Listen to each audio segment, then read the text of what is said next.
Hello, Sunray Elementary parents and students. This is Miss Huckaby here. I hope this day finds you doing well. I miss you guys terribly each day, but I'm so thankful for our administration keeping us at home and safe, and I pray you guys are blessed and well. Today I want to share a little bit with you about early literacy behaviors and ways that you can help your children at home.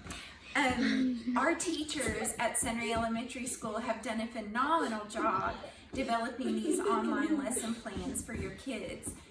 I know the struggle and how hard it is to educate your kids. I have a kindergartner and a third grader, both boys, both farm boys, 110%, and it's a daily battle. So I feel you there. But also, our teachers at Sunray are amazing and have done a phenomenal job putting these lesson plans together in practical and fun ways. I want to give you a couple of tips today just for early literacy. So I want you to think pre-K, so about 3-4 years old, to first grade, mid-year first grade. This is going to be too easy for most of our second, third, and fourth graders. So this is geared toward those lower kids. I hope to do something else for those older kids later. The first two tips I'm going to give you for early literacy practice at home is keep it easy. Keep it fun and simple. Remember the time. Your kids, if they're 5 years old, their attention span is about 5 minutes, and then you're going to lose them. So don't push them too hard, and keep it light and fun. Second of all,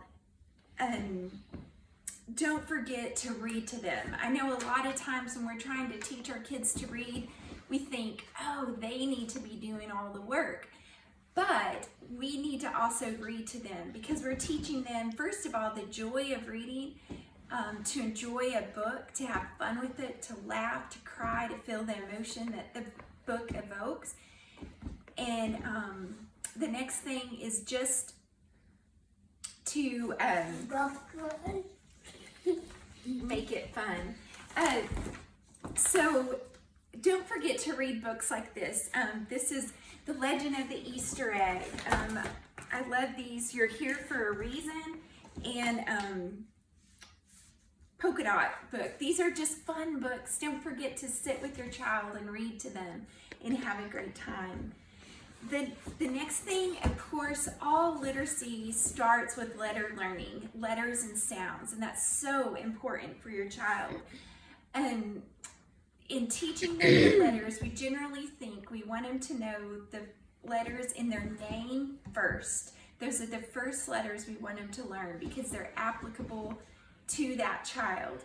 Second of all, another great thing to do is teach them their letters in the form of an ABC book, and you can make this personal for them.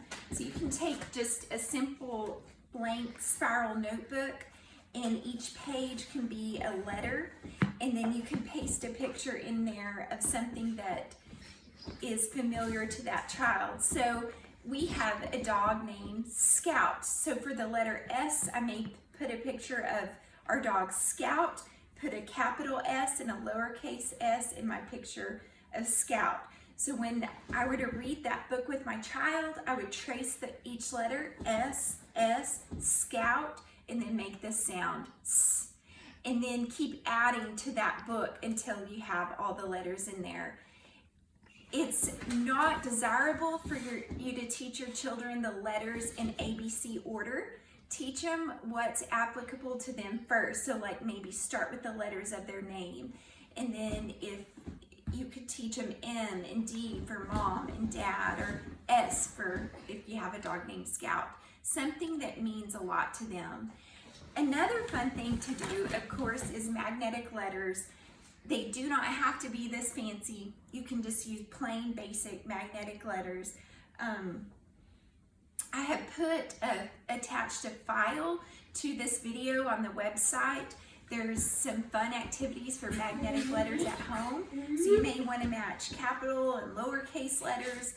You may want to put all the letters with circles, or all the letters with sticks.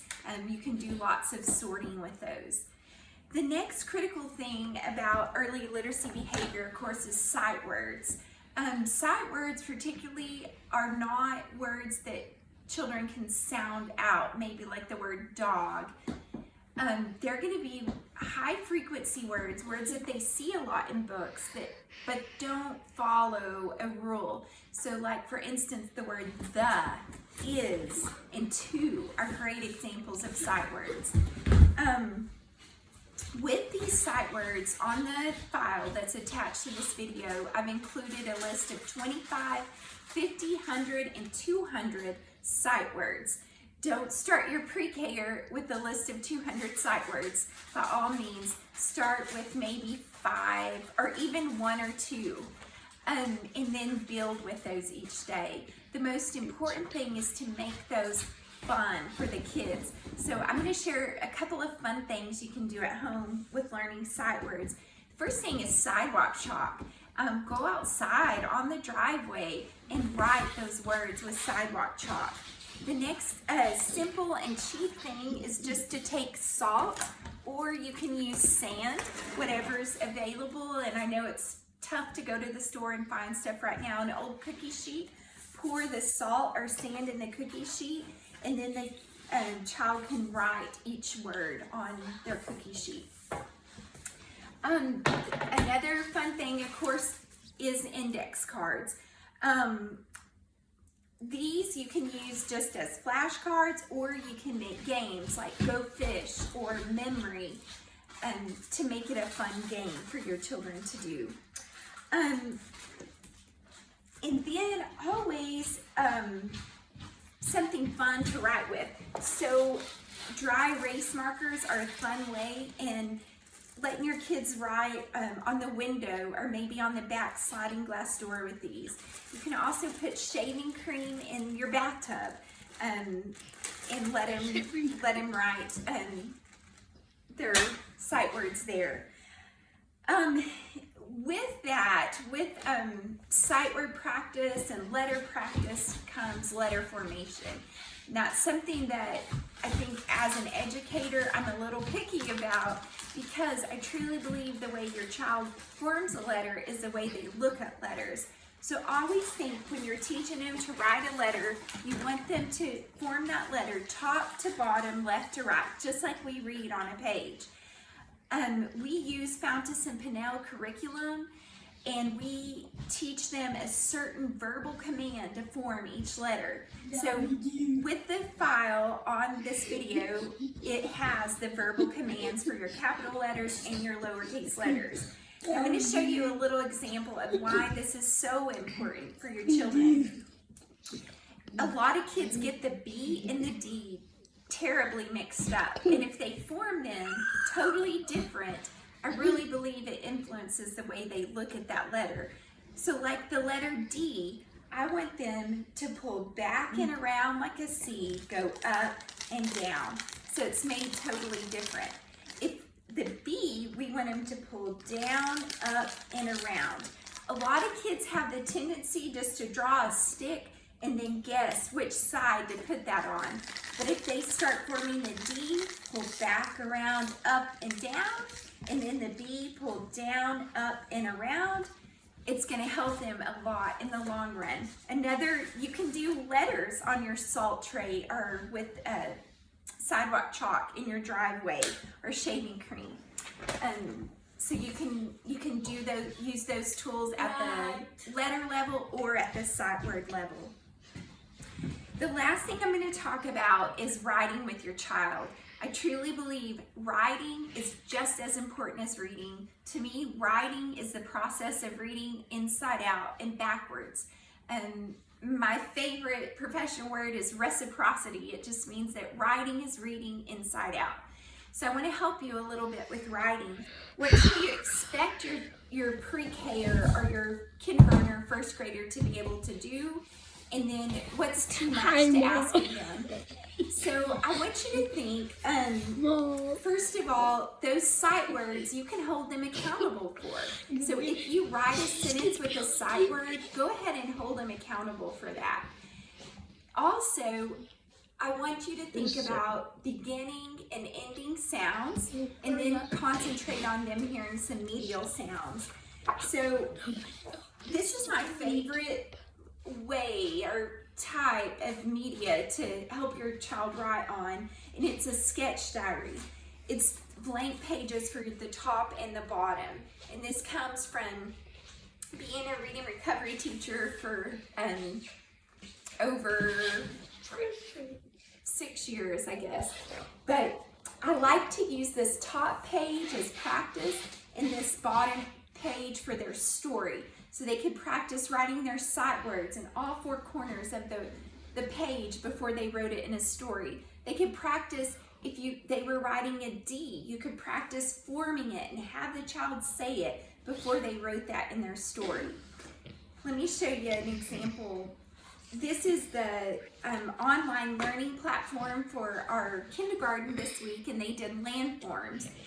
And so the landform my son Chris chose to write about were mountains on this day. So his sentence said, mountains have pointy tops. So that was his sentence. I held him accountable for the M and making sure that was a capital M.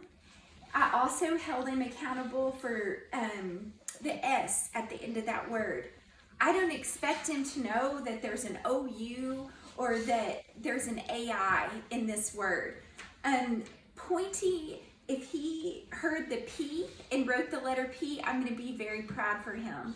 If this was a pre-K student, I would particularly only have them write a couple letters in the word, and then you may write it for him. This sentence, camels live in the deserts, was his sentence about the landform of deserts. So I held him accountable for the word is, in, and the, because those are sight words. For camels,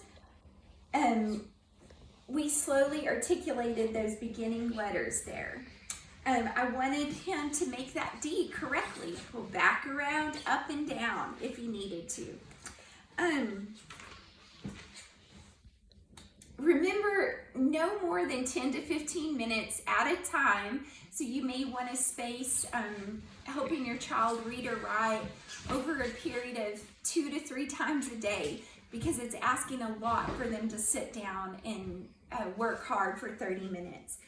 Also, again, the file that's attached to this video, there are sight words, 25, 50, 100, and 200, the list of those. There's letter formation prompts for capital and lowercase letters, and then I included activities with magnetic letters for parents at home. I miss you guys terribly. I pray that this is a blessing to you and that you're blessed with health. Thank you.